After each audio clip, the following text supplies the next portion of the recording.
21শে জানুয়ারি কোথায়? শহীদ মিনার চত্বর।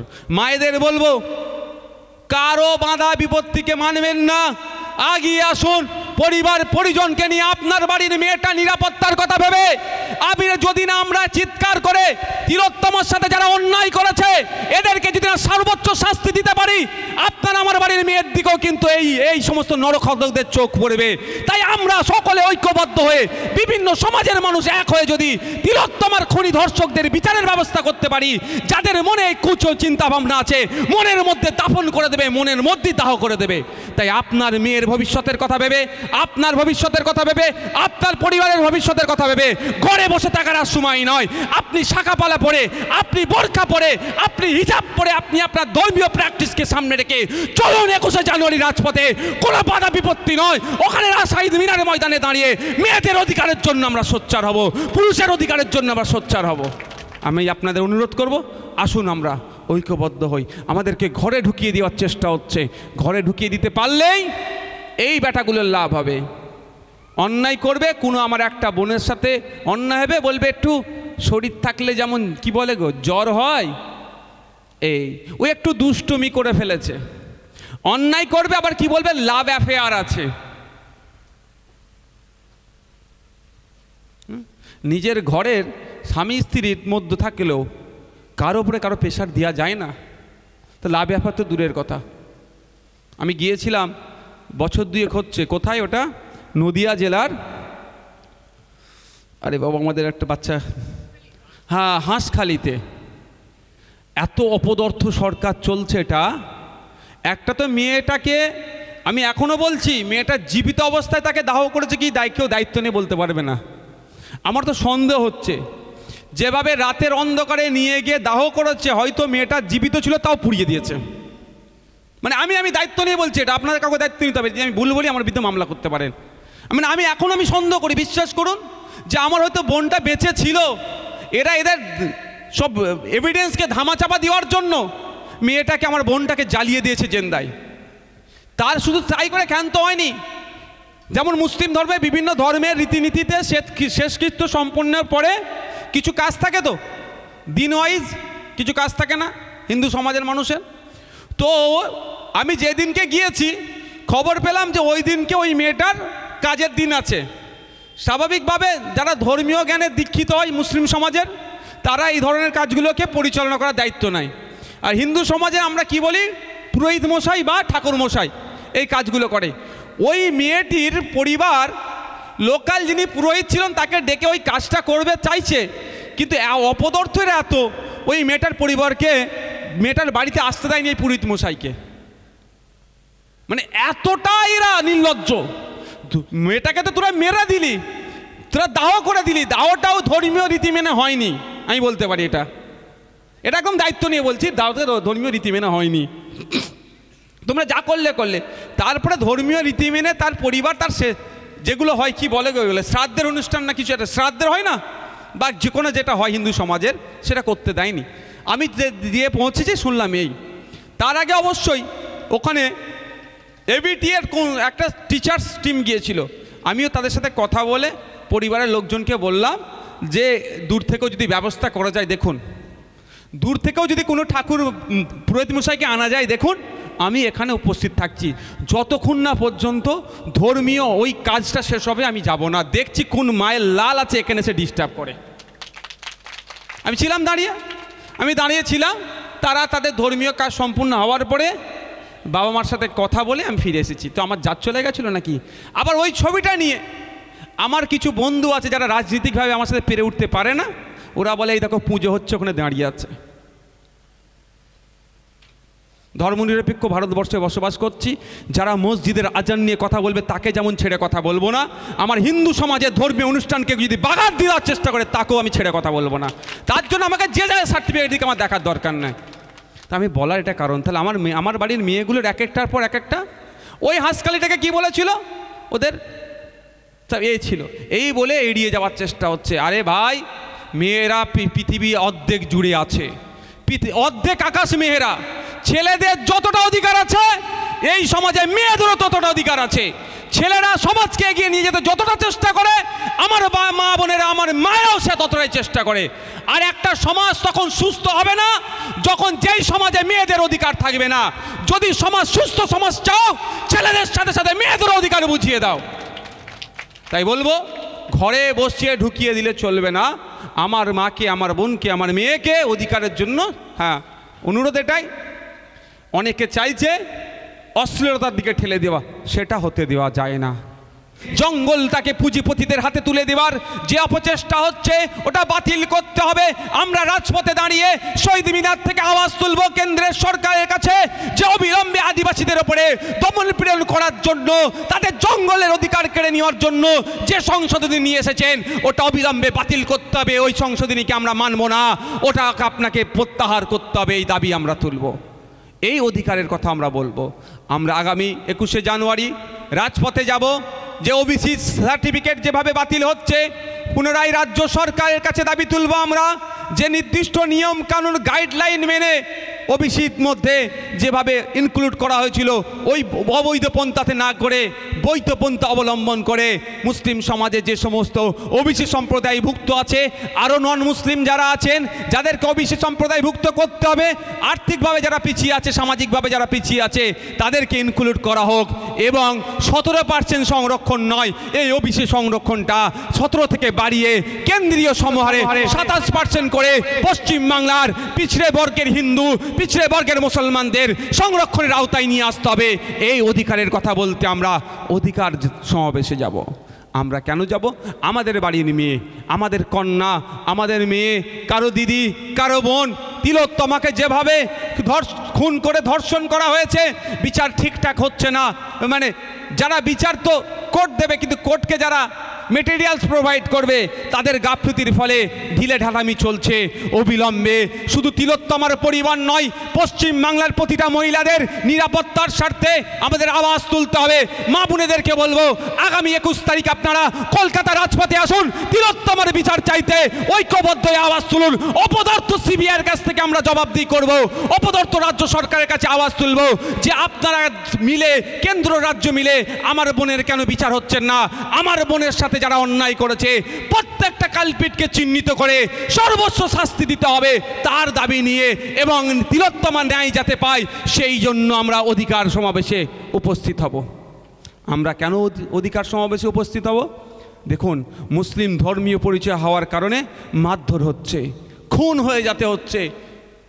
দলিত হওয়ার কারণে 36 ঘরে পোস্টে বেঁধে দলিত হওয়ার জন্য, অপরাধটা কি দলিত, পোস্টে বেঁধে পিটিয়ে মেরে দিল কদিন আগে।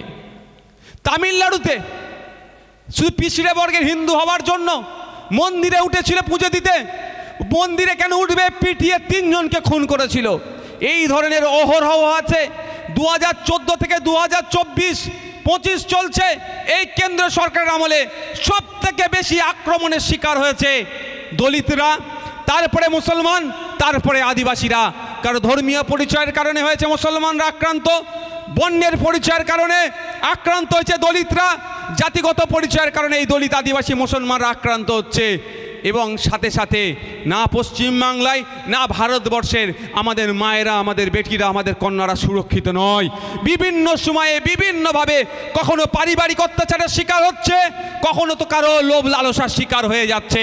তাই আমাদের মা বোনেদের কথা ভেবে, দলিতের কথা ভেবে, আদিবাসীর কথা ভেবে, পিছড়ে বর্গের মানুষের কথা ভেবে, মুসলমানদের উপরে যে দমন পীড়ন হচ্ছে, এই সমস্ত কথা ভেবে তাদের সার্বিক নিরাপত্তা এবং যে দমন পীড়ন বন্ধের দাবি নিয়ে আমরা কলকাতার রাজপথে আমরা 21শে জানুয়ারি কলকাতার শহীদ মিনারে বেলা 12টায় আমরা পৌঁছাবো।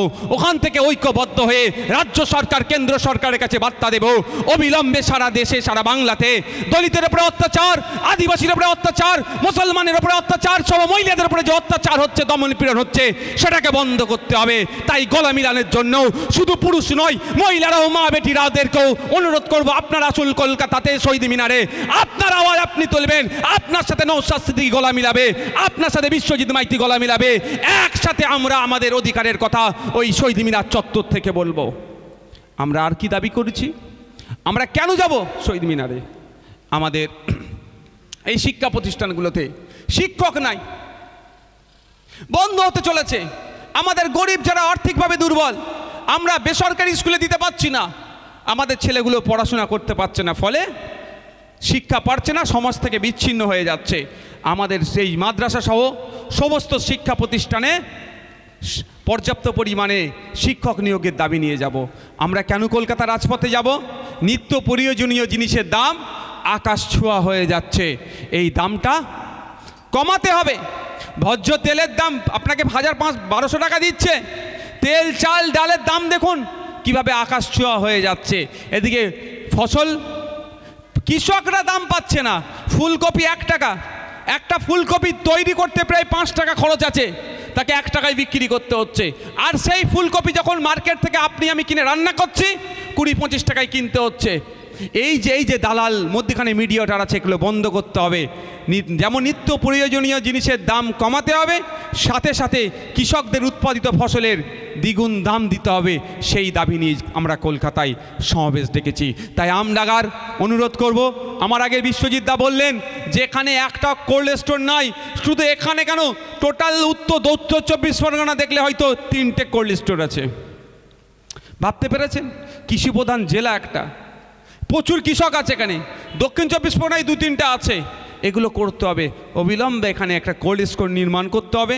এখানকার চাষিদের উৎপাদিত ফসল যাতে সঠিক দাম হয় তার জন্য প্রয়োজনে সংরক্ষণ করে রাখবে এবং সেগুলো আস্তে আস্তে সেগুলো সে বিক্রি করবে। তাই কোল্ড স্টোরের দাবি নিয়ে আমরা রাজপথে যাব। তাই অনুরোধ করছি আমডাঙ্গার কৃষকদেরকে, আসুন, রাজনৈতিক পরিচয় যা আছে থাকবে, আপনার যাকে প্রয়োজন আছে ভোট দেবেন, আপনার অধিকারের নিয়ে আপনার জন্য চিৎকার করা হবে শহীদ মিনার চত্বরে। তাই আপনার চিৎকার জন্য চিৎকার করবে, আপনার উচিত হবে যে চিৎকার করছে তার সাথে গলা মিলানো। তাই অনুরোধ করব আমডাঙ্গার কৃষকদেরকে, রাজনৈতিক ট্যাপে পা না দিয়ে সকাল সকাল বেরিয়ে চলুন কলকাতায় শহীদ মিনারে। আমরা শহীদ মিনারে কেন ডাক দিয়েছি, কেন যাবেন? জাতিভিত্তিক জনগণনা করতে হবে। জাতিভিত্তিক জনগণনাটা গুরুত্বপূর্ণ বিষয়। আজকে দেখুন হিন্দু হিন্দু করছে বিজেপি, খুব ভালো কথা, কিন্তু প্রকৃত অর্থে কি হিন্দুদের চাকরি দিচ্ছে? যারা পিছিয়ে বর্গের হিন্দু তাদের কটা চাকরি দিয়েছে জানতে পারছেন না। আর মমতা ব্যানার্জি তো মুসলমানদের দল হয়ে গেছে এখন, শুভেন্দু অধিকারী তো বলেই ফেলেছে 2026-এ হিন্দুদের সরকার হবে। তাহলে কি এখন মুসলমানদের সরকার চলছে? পশ্চিমবাংলার মিনিস্ট্রিতে, ক্যাবিনেটে 6 থেকে 7টা ফুলমন্ত্রী হাফ মন্ত্রী, সহজ বোঝার জন্য বলছি আমি, ফুলমন্ত্রী হাফ মন্ত্রী, ফুলমন্ত্রীরও কোনো ক্ষমতা নাই, তাও বলে রাখছি। তারপরেও 6টা থেকে 7 জন মুসলমান আছে, প্রায় 42 থেকে 56টা ডিপার্টমেন্ট আছে, মিনিস্ট্রি আছে। তাহলে যদি অল্প গুটি কয়েক থাকলো, এদের থাকলে নাকি বলছে কি হবে? মুসলমানদের সরকার চলছে। তাই আর ভাই, কেন্দ্রীয় সরকার যেটা চলছে তাকে একটু জাতিভিত্তিক জনগণনা করতে বলুন তো। জাতিভিত্তিক জনগণনাটা কি? শুধু জনগণনা মানুষের নয়, কে কোন জাতের, কোন বর্ণের, কোন ধর্মের মানুষ আছে সেটা বার করতে হবে। বার করলেই ধরা পড়ে যাবে। কেমন ধরা পড়বে? 100টা মানুষ যদি থাকে, সারা ভারতবর্ষ যদি বলি 14টা মুসলমান, 2-5টা থাকবে আদিবাসী, খ্রিস্টান, সব মিলিয়ে হয়তো 2-3টে থাকবে। তাহলে বাকি থাকবে কে? হিন্দু সমাজের মানুষ। হিন্দু সমাজের মধ্যে ওবিসি হিন্দু কতটা আছে, ব্রাহ্মণ কত আছে, বা বিভিন্ন কাস্টের মানুষ কত আছে ধরা পড়বে। এবার আসবে কোথায়? চাকরি। 100টা চাকরি থাকলে স্বাভাবিকভাবে যার যত সংখ্যা বাড়ি তার তত ভাগিদারি। কে বলেছেন? সংবিধানের রূপকার, আধুনিক ভারতের রূপকার। যার ডিগ্রি পড়তে গেলে বিজেপির বড় বড় নেতাদের সবার ডিগ্রি যোগ করলে যার ডিগ্রি শেষ হবে না, সেই বাবা সাহেব আম্বেদকর বলে গিয়েছেন যার যত সংখ্যা ভারী তার তত ভাগিদারি। তাহলে পশ্চিমবাংলায় যদি পিছিয়ে বর্গের হিন্দু যদি 25টা থাকে 100 জনের মধ্যে, 100 জন সরকারি চাকরি করলে 25টা হিন্দু বর্গের হিন্দুকে চাকরি দিতে হবে। ওই মতুয়া ভাই যদি সংখ্যায় যা আছে জনসংখ্যার, তাদেরকে ওই অংশে চাকরির ব্যবস্থা করতে হবে। আদিবাসী যত আছে পশ্চিমবাংলায়, যদি 10% আদিবাসী থাকে, 100 জন সরকারি চাকরি করলে 10টা আদিবাসীকে চাকরি দিতে হবে। এই রকম হচ্ছে যার যত সংখ্যা বাড়ি তার তত ভাগিদারি, এটাই সেটা বোঝাচ্ছে।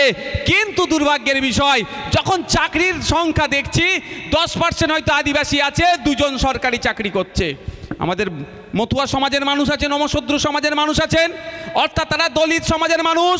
তাদের উপস্থিতি প্রায় পশ্চিমবাংলায় 40%-এর আশেপাশে, তাহলে 100 জন চাকরি করলে আমার মতুয়া নমশুদ্ধ ভাইরা কতজন চাকরি করবে বলুন?